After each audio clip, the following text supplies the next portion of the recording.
Hi video ನೋಡ್ತಾರ ದೊಡ್ಡ ಮಂದಿಗೆ ನಮಸ್ಕಾರ. ಇವತ್ತು ನಮ್ಮ ಜಮೀನಲ್ಲಿರುವಂಥ ಫಾರ್ಮ್ ಹೌಸ್ ತೋರ್ಸಕ್ಕೆ ಬಂದಿದ್ದೀನಿ. ಅಂದರೆ ಮನೆ ಕಟ್ಟೋದು ಭಾಳ ಕಷ್ಟ ಇರುತ್ತೆ. ಕಡಿಮೆ ಬಜೆಟಲ್ಲಿ ಯಾರ್ಯಾರು ಮನೆ ಕಟ್ಟಬೇಕು ಅಂತ ಇದ್ದೀರಾ ಅವರು ಈ ವಿಡಿಯೋನ ಕೊನೆ ತನಕ ನೋಡಿ. ಹಿರಿಯರು ಒಂದು ಗಾದೆ ಹೇಳಿದ್ದಾರೆ, ಮನೆ ಕಟ್ಟಿ ನೋಡಿ ಮದುವೆ ಮಾಡಿ ನೋಡು ಅಂತ. ಅಂದರೆ ಮದುವೆ ಆರಾಮಾಗಿ ಮಾಡ್ಬಿಡ್ಬೋದು, ಏನೋ ಒಂದು ದೇವಸ್ಥಾನಕ್ಕೆ ಹೋಗ್ಬಿಟ್ಟು ಒಂದು ತಾಲಿ ತಗೊಂಡು ಹೋದ್ರೆ ಮದುವೆ ಮುಗಿಸ್ಕೊಂಡು ಬಂದ್ಬಿಡೋದು. ಆದರೆ ಮನೆ ಅಷ್ಟು ಸುಲಭ ಅಲ್ಲ. ಒಂದು ಮಳೆ ಇಲ್ಲ ಅಂದರೂ ಆ ಕೆಲಸ ಅಲ್ಲೇ ನಿಂತಿರುತ್ತೆ. ಹಂಗಾಗಿ ಲೋ ಬಜೆಟಲ್ಲಿ ಯಾರ್ಯಾರು ಮನೆ ಕಟ್ಟಬೇಕು ಅಂತ ಇದ್ದೀರಾ ಅವರು ಈ ವಿಡಿಯೋನ ಕೊನೆ ತನಕ ನೋಡಿ, ನಿಮಗೆ ಅನುಕೂಲ ಆಗ್ಬೋದು. ನೋಡಿ, ಇದೇ ನಮ್ಮ ಫಾರ್ಮ್ ಹೌಸು ಜಮೀನು ಹತ್ರ ಮಾಡಿರೋದು. ಅಂದರೆ ಕಡಿಮೆ ಬಜೆಟಲ್ಲಿ ಮಾಡಿರೋವಂಥದ್ದು. ಇದು ಜಮೀನು ನಮ್ಮದು.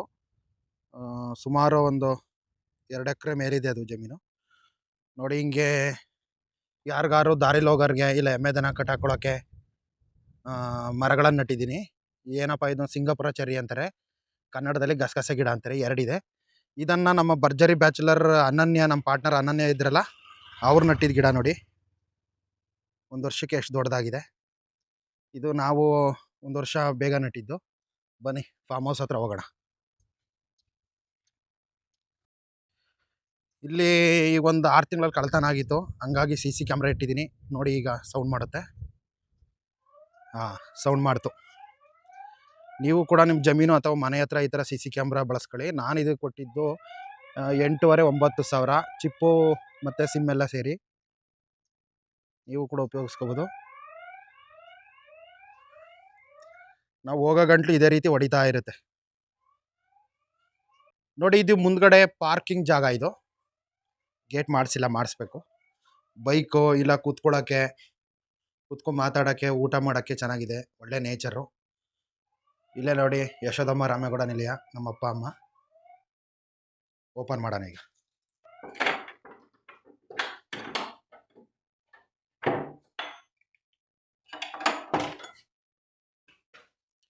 ಒಳಗಡೆ ಭತ್ತ ಚೀಲ ಎಲ್ಲ ಇದೆ. ಈ ಮನೆ ಅಳತೆ ಏನಪ್ಪ ಅಂದರೆ 21-33ರಲ್ಲಿ ಈ ಮನೆ ಕಟ್ಟಿರೋವಂಥದ್ದು. ನಮಗೆ ಹೈಯೆಸ್ಟ್ ಖರ್ಚು ಬಿದ್ದಿದ್ದು ನಮಗೆ ಫೌಂಡೇಶನ್ನು. ಯಾಕೆ ಅಂದರೆ ಅಡೀಲಿ ಕಪ್ಪು ಮಣ್ಣು ಸಿಕ್ಬಿಡ್ತು. ನಾವು ಪಾಯ ತೆಗಿಬೇಕಾದ್ರೆ ಕಪ್ಪು ಮಣ್ಣು ಸಿಕ್ತು. ಹಂಗಾಗಿ ಅದು ಗಟ್ಟಿ ಇರಲ್ಲ ಅಂದ್ಬಿಟ್ಟು ಪಿಲ್ಲರ್ 9 ಪಿಲ್ಲರ್ ಹಾಕಿದ್ವಿ ಇದಕ್ಕೆ. ಬೇಕಾದ್ರೆ ಫ್ಯೂಚರ್ಗೆ ಶೀಟ್ ತೆಗೆದ್ಬಿಟ್ಟು ಮೋಲ್ಡ್ ಹಾಕೋಬೋದು, ಇಲ್ಲ ಅಷ್ಟೊತ್ತಿಗೆ ಯಾವ್ದಾದ್ರೆ ಬೇರೆ ಬೇರೆ ಶೀಟ್ಗಳು ಬರ್ತವೆ, ಅವೆಲ್ಲನೂ ಕೂಡ ಯೂಸ್ ಮಾಡ್ಕೋಬೋದು. ಇದ್ರ ಅಳತೆ ಬಂದು 21-33 ಅಷ್ಟೇ. ಅದರೊಳಗೆ ಏನೇನು ಮಾಡಿದ್ದೀವಿ ಅಂತ ಈ ವಿಡಿಯೋನ ಪೂರ್ತಿ ನೋಡಿ ತೋರಿಸ್ತೀನಿ. ನೋಡಿ, ಸ್ಟಾರ್ಟಿಂಗ್ ಹಾಲ್ ಬರುತ್ತೆ. ಇಲ್ಲಿ ಭತ್ತನ ಇಟ್ಟಿದ್ದೀವಿ. ನಾವು ರೈತರಾಗಿರೋದ್ರಿಂದ ಭತ್ತ ಬೆಳೆದಿದ್ದೀವಿ. ಅಂದರೆ ಇನ್ನೂ ಕ್ಲೀನ್ ಮಾಡಿಲ್ಲ, ತುಂಬ ಕೆಲಸ ಇದೆ. ಹಿಂಗೆ ಬಂದರೆ ವಾಸ್ತು ಪ್ರಕಾರ ಇದು ದೇವ್ರ ಮನೆ ಆಯಿತಾ. ಆಂಜನೇಯ ಸ್ವಾಮಿ ಫೋಟೋ ಇದೆ. ಆಂಜನೇಯ ಸ್ವಾಮಿ ವಿಡಿಯೋ ನೋಡ್ತಿರೋ ಎಲ್ಲರಿಗೂ ಒಳ್ಳೇದು ಮಾಡಪ್ಪ. ಹಿಂಗೆ ಬಂದರೆ ಅಡುಗೆ ಮನೆ. ಇದು ಅಡುಗೆ ಮನೆ ಅಂದರೆ ಓಪನ್ ಕಿಚನ್. ನಮ್ಮ ಹಳ್ಳಿ ಕಡೆ ಜಾಸ್ತಿ ಯಾರು ಓಪನ್ ಕಿಚನ್ ಮಾಡಲ್ಲ, ಇತ್ತೀಚೆಗೆಲ್ಲ ಮಾಡ್ತಾ ಇದ್ದಾರೆ. ಸ್ಟಾರ್ಟಿಂಗ್ ಹಿಂಗೆ ಇರಲಿಲ್ಲ ಎಲ್ಲ. ನೋಡಿ, ಇದು ಟೈಲ್ಸ್ ಹಾಕ್ಸಿದ್ದೀವಿ ಇಲ್ಲಿಗೆಲ್ಲ. ಅಲ್ಲೊಂಚೂರು ಕೆಲಸ ಇದೆ, ಇದ್ರದ್ದು ಸಿಂಕ್ದೊಂಚೂರು ಕೆಲಸ ಇದೆ. ಅದು ಪೈಪ್ ಒಂದು ಕಲೆಕ್ಷನ್ ಕೊಡಬೇಕು. ಇನ್ನು ಲೈಟಿಂಗ್ಸ್ ಎಲ್ಲ ಆಗಿದೆ, ತೊಂದರೆ ಇಲ್ಲ. ನೀವು ಲೈಟಿಂಗ್ ತರಬೇಕು ಅಂದರೆ ಆಲ್ಮೋಸ್ಟು ನಿಮ್ಮದು ದೊಡ್ಡ ಮನೆ ಇದ್ದರೆ, ನಾನು ಹೇಳೋ ಪ್ರಕಾರ ನೀವು ಬೆಂಗಳೂರಲ್ಲಿ ಚಿಕ್ಕಪೇಟೆಗೆ ಹೋದರೆ ಆ ಅಂಗಡಿ ಈ ಅಂಗಡಿ ಅಂತ ಹೇಳಲ್ಲ, ಅಲ್ಲಿ ಹೋದರೆ ಹೋಲ್ಸೇಲಲ್ಲಿ ಸಿಗುತ್ತೆ, ತಗೊಂಡು ಬರ್ಬೋದು ಆಯಿತಾ. ಮೇಲ್ಗಡೆ ಎಲ್ಲ ಶೀಟೆ, ಕಬ್ಬಣ ಜಿಯೆ ಹಾಕ್ಸಿದ್ದೀನಿ, ಅದೇನು ತುಕ್ಕು ಬರಲ್ಲ. ಶೀಟ್ ಅನ್ನೋದೊಂದು ಬಿಟ್ರೆ ಎಲ್ಲ ಚೆನ್ನಾಗಿದೆ ಮನೆ. ಮೇಲ್ಗಡೆ ಶೀಟು, ಯಾಕೆಂದರೆ ಮೋಲ್ಡ್ ಹಾಕೋಕೆ ಆ ಟೈಮಲ್ಲಿ ನಮಗೆ ಹಣಕಾಸು ಪ್ರಾಬ್ಲಮ್ ಆಯಿತು, ಹಾಗಾಗಿ ಮಾಡ್ಕೊಂಡಿದ್ದೀನಿ. ನೋಡಿ, ಇದು ರೂಮು. ಇಲ್ಲಿ ಸಣ್ಣದಾಗಿ ಒಂದು ಫ್ಯಾನ್ ಫಿಟ್ ಮಾಡ್ಕೊಂಡಿದ್ದೀನಿ. ಇದು ಚಾಪೆ.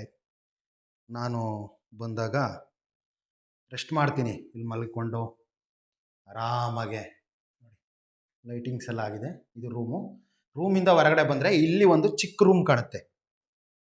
ಇದು ಚಿಕ್ಕ ರೂಮು. ಯಾಕೆ ಅಂದರೆ ಅಲ್ಲಿರೋ ಭತ್ತನ ತೆಗೆದು ಇಲ್ಲಿ ಹೊಟ್ಬಿಡ್ತೀವಿ ಇಲ್ಲಿಗೆ ವಾಸ ಬಂದಾಗ. ಈ ಕಡೆ ಬಂದರೆ ಇದು ಹೊರಗಡೆ ಸೈಡು, ಔಟ್ ಸೈಡು. ಇದು ಸ್ನಾನದ ಮನೆ. ನಮ್ಮ ಹಳ್ಳಿ ಶೈಲಿ ಥರ ಕಡಾಯ ಮಾಡಿಸಿದ್ದೀವಿ ನೋಡಿ. ಇಲ್ಲಿ ಉರಿ ಹಾಕೋದು. ಇದೊಂದು ಸ್ವಲ್ಪ ವಾಸ್ತು ರಾಂಗ್ ಇದೆ ಅಂತ ಹೇಳಿದರು ಯಾರೋ, ಒಂಚೂರು ಚೇಂಜ್ ಮಾಡ್ಕೋಬೇಕಾಗಿದೆ. ಅಂದರೆ ಕಡಾಯಿದು ಹೇಳ್ತಾ ಇರೋದು ನಾನು, ಮನೆದಲ್ಲ. ಇದೊಂದು ಒಲೆ ಉರಿ ಹಾಕೋದು ಒಂಚೂರು ಚೇಂಜ್ ಮಾಡ್ಕೋಬೇಕಂತೆ, ಚೇಂಜ್ ಮಾಡ್ಕೋತೀನಿ. ಇಲ್ಲೂ ಕೂಡ ಟೈಲ್ಸ್ ಹಾಕ್ಸಿದ್ದೀವಿ ನೋಡಿ. ಇದು ಕೂಡ ಟೈಲ್ಸೇ. ಎಲ್ಲ ರೆಡಿ ಇದೆ ಆಲ್ಮೋಸ್ಟ್. ಈಗ ಹೊರಗಡೆ ಹೋಗೋಣ. ಇದು ಹೊರಗಡೆ ಔಟ್ಸೈಡು. ಓಪನ್ ಮಾಡಿದರೆ ನೇಚರು. ಮಳೆ ಒಂಚೂರು ಕಡಿಮೆ ಇರೋದ್ರಿಂದ ನಾವು ಬೆಳೆ ಮಾಡಿಲ್ಲ. ಇಲ್ಲೂ ಕೂಡ ಶೀಟ್ ಹಾಕ್ಸಿದ್ದೀವಿ, ನಿಂತ್ಕೋಬೋದು ನೋಡಿ. ನೇಚರ್ ಎಷ್ಟು ಚೆನ್ನಾಗಿ ಕಾಣ್ತಾ ಇದೆ, ಸ್ವರ್ಗ ಸ್ವರ್ಗ. ನಿಜವಾಗ್ಲೂ ಇಂಥ ಹಳ್ಳಿ ಕಡೆ ಹುಟ್ಟಕ್ಕೆ ನಾವು ಪುಣ್ಯ ಮಾಡಿದ್ದು ಅಂತ ಹೇಳ್ಬೋದು. ಇದು ಟಾಯ್ಲೆಟ್. ಮಾಮೂಲಿ ಇನ್ನೊಂದು ಸ್ವಲ್ಪ ಕೆಲಸ ಇದೆ, ಇದು ಕ್ಲಿಯರ್ ಆಗುತ್ತೆ ನೋಡಿ. ನಮ್ಮ ಇಂಡಿಯನ್ ಟಾಯ್ಲೆಟ್ ಇದು. ಈ ಮನೆ ನೋಡಿದ್ರಲ್ಲ, ಸುತ್ತ ಎಲ್ಲ ತೋರಿಸ್ತೀನಿ. ಇನ್ನುವೆ ನಾನು ಹೇಳೋದೇನಪ್ಪ ಅಂದರೆ, ಮನೆಗೆ ನಿಮ್ಮ ಹತ್ರ ಇದ್ದರೆ ಖರ್ಚು ಮಾಡಿ. ಸಾಲ ಗೀಲ ಮಾಡ್ಕೊಂಡು ಜಮೀನು ಮಾರ್ಕೊಂಡು ಯಾರು ದಯವಿಟ್ಟು ಮನೆ ಕಟ್ಟಕ್ಕೆ ಹೋಗ್ಬಿಡಿ. ಜಮೀನು ಆದಷ್ಟು ಉಳಿಸ್ಕೊಳ್ಳಿ. ಯಾಕೆ ಅಂದರೆ ಜನ ಜಾಸ್ತಿ ಆಗ್ತಾ ಇದ್ದೇನೆ ಹೊರತು ಭೂಮಿ ಜಾಸ್ತಿ ಆಗ್ತಾಯಿಲ್ಲ. ಜನ ಇವತ್ತು ಭೂಮಿ ಯಾರು ರೈತರ ಮಕ್ಳಿಗೆ ಹೆಣ್ಣು ಕೊಡಲ್ಲ ಅಂತ ಹೇಳ್ತಿದ್ರಲ್ಲ, ಇನ್ನು 4-5 ವರ್ಷ ನೋಡಿ ಜಮೀನು ಇರೋನಿಗೆ ಹೆಣ್ಣು ಕೊಡೋದು. ಈ ಮಾತು ಸತ್ಯ. ಯಾಕೆ ಅಂದರೆ ಜಮೀನಿಗೆ ಆ ರೀತಿ ವ್ಯಾಲ್ಯೂ ಬರುತ್ತೆ. ಈಗ ಹಿಂದ್ಗಡೆ ಬಾಕ್ಲಿಂದ ಒಂದು ವಿಡಿಯೋ ಮಾಡಿಬಿಡ್ತೀನಿ ನೋಡಿ, ಮತ್ತೊಂದು ಸಲ ತೋರಿಸ್ಬಿಡ್ತೀನಿ. ಇದು ಟಾಯ್ಲೆಟು, ಡೋರ್ ಇನ್ನೂ ಫಿಟ್ಟಿಂಗ್ ಆಗಿಲ್ಲ. ಬ್ಯಾಕ್ ಹಿಂದ್ಗಡೆ ಅದಕ್ಕೆ ಫಿಟ್ ಮಾಡಿದ್ದೀವಿ. ಇಲ್ಲಿ ಬಂದರೆ ಸ್ನಾನದ ಮನೆ, ಬೇಗ ಬೇಗ ತೋರಿಸ್ಕೊಬಿಡ್ತೀನಿ. ಇದು ಗೋಡನ್ ಥರ. ಹಿಂಗೆ ಬಂದರೆ ಇದು ರೂಮು, ಅಲ್ಲಿರೋದು ಅಡುಗೆ ಮನೆ. ಇದು ಹಾಲು, ಪೂರ್ತಿ ಹಾಲು. ಅಡುಗೆ ಮನೆ ಆಪೋಸಿಟ್ ಬಂದಾಗ ದೇವ್ರ ಕೋಣೆ. ದೇವ್ರ ಕೋಣೆಗೂ ನೀಟಾಗಿ ಟೈಲ್ಸ್ ಎಲ್ಲ ಹಾಕ್ಸಿದ್ದೀವಿ, ರೆಡಿ ಇದೆ. ಈಗ ಹೊರಗಡೆದೊಂದು ವಿಡಿಯೋ ಮಾಡಿಬಿಡ್ತೀನಿ ಬನ್ನಿ ನೋಡಿ. ಹೊರಗಡೆಯಿಂದ ಈ ಲುಕ್ಕಲ್ಲಿ ಕಾಣುತ್ತೆ ಮನೆ. ತುಂಬ ಸಿಂಪಲಾಗಿ ಕಟ್ಟಿರೋವಂಥ ಮನೆ, ನೀವು ಕೂಡ ನೋಡ್ಬೋದು. ಆಮೇಲೆ ನೇಚರ್ ನೋಡಿ ಎಷ್ಟು ಚೆನ್ನಾಗಿದೆ. ಸುತ್ತ ತೋಟ ಇದೆ, ನಮ್ಮದು ಕೂಡ ಅಲ್ಲಿ ಹಿಂದೆ ತೋಟ ಇದೆ. ಇದು ಖಾಲಿ ಜಮೀನು ಹಂಗೆ ಬಿಟ್ಟಿದ್ದೀವಿ, ಮಳೆ ಇರಲಿಲ್ಲ. ಈಗ ಉತ್ತು ಏನಾರು ಹಾಕ್ತೀವಿ. ಜೋಳ ಹಾಕೋಣ ಅಂತ ಹೊರಟಿದ್ದು, ಆದರೆ ಬಿಳಿ ಗರಿ ರೋಗ ಜಾಸ್ತಿ ಆಗಿರೋದ್ರಿಂದ ಹಾಕಿಲ್ಲ. ಏನಾದ್ರು ಮಾಡಬೇಕು ನೋಡಿ. ಇದು ಈ ಸೈಡ್ ಆದರೆ ಅದು ಹೊಡಿತಾ ಇರೋದೆ ಹಂಗೆ, ಅದು ಹೊಡಿತಾ ಇರೋದೆ. CC ಕ್ಯಾಮ್ರಾ ಅಂದರೆ ಹೊಡೆದು ಯಾರು ಬಂದರೆ ಫೋಟೋ ಹೊಡೆದು ನಮಗೆ ಒಂದು ನೋಟಿಫಿಕೇಶನ್ ಕಳಿಸುತ್ತೆ ಯಾರು ಅಂದ್ಬಿಟ್ಟು. ನೀವು ಬಳಸಿ, ಕ್ಯಾಮ್ರಾಗಳು ಬಳಸಿ. ಕಳ್ಳನ ಮಕ್ಕಳು ಜಾಸ್ತಿ ಆಗಿದ್ದಾರೆ ನೋಡಿ. ಇದು ಈ ಸೈಡು ನಿಮಗೆ ತೋಟ ನೋಡ್ಬೋದು. ಇದೆಲ್ಲ ನಮ್ಮದೇ ಜಮೀನು. ಇದು ಈ ಸೈಡು.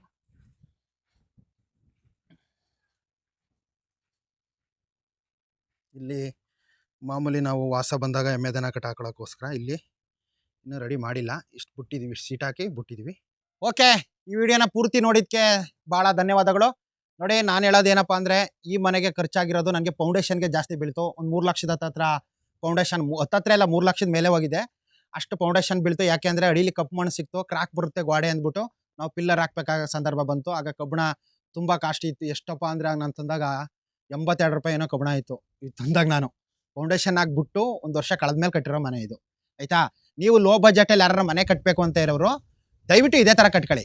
ಜಮೀನು ಮಾರಿ, ಸಾಲ ಮಾಡಿ, ಒಡಬೆ ಗಿಡಬೆ ಎಲ್ಲ ಮಾರಿ, ಇಲ್ಲ ಅಡೆ ಇಟ್ಟು ಏನೋ ಒಂದು ಮಾಡಿ ಒಂದು ಮನೆ ಕಟ್ಕೊಳ್ಳೋದಕ್ಕೆ ನಿಮ್ಮ ತಾವು ಇದ್ರೆ ಕಟ್ಟಿ, ದುಡ್ಡಿದ್ರೆ ಕಟ್ಟಿ, ತೊಂದರೆ ಇಲ್ಲ. ಬಾಂಗ್ಲೆ ಮೇಲೆ ಬಂಗ್ಲೆ ಕಟ್ಟಿ, ದುಡ್ಡಿದ್ರೆ ಮಾತ್ರ. ಸಾಲ ಮಾಡ್ಕೊಂಡು ಯಾರು ಕಟ್ಬೇಡಿ ಅಂತ ಹೇಳೋಕ್ಕೆ ಇಷ್ಟಪಡ್ತೀನಿ. ಹಾಗೆ ಈ ಮನೆಗೆ ಖರ್ಚಾಗಿರೋದು 10 ರಿಂದ 10.5 ಲಕ್ಷ ಈ ಮನೆಗೆ ಖರ್ಚಾಗಿರೋವಂಥದ್ದು. ಅಂದರೆ ಫೌಂಡೇಶನ್ ಜಾಸ್ತಿ ತಿಂತು, ಇಲ್ಲಾಂದ್ರೆ ಇನ್ನೂ 1 ಲಕ್ಷ ಕಡಿಮೆ ಆಗೋದು. ಈ ವಿಡಿಯೋ ಇಷ್ಟ ಆಯಿತು ಅಂತ ಅನ್ಕೋತೀನಿ. ದಯವಿಟ್ಟು ಎಲ್ಲ ಸಬ್ಸ್ಕ್ರೈಬ್ ಮಾಡಿ. ಯಾರು ಲೋ ಬಜೆಟಲ್ಲಿ ಮನೆ ಕಟ್ಟಬೇಕು ಅಂತ ಇದ್ದೀರಾ ಅವ್ರಿಗೆ ಈ ವಿಡಿಯೋನ ಶೇರ್ ಮಾಡಿ. Thank you.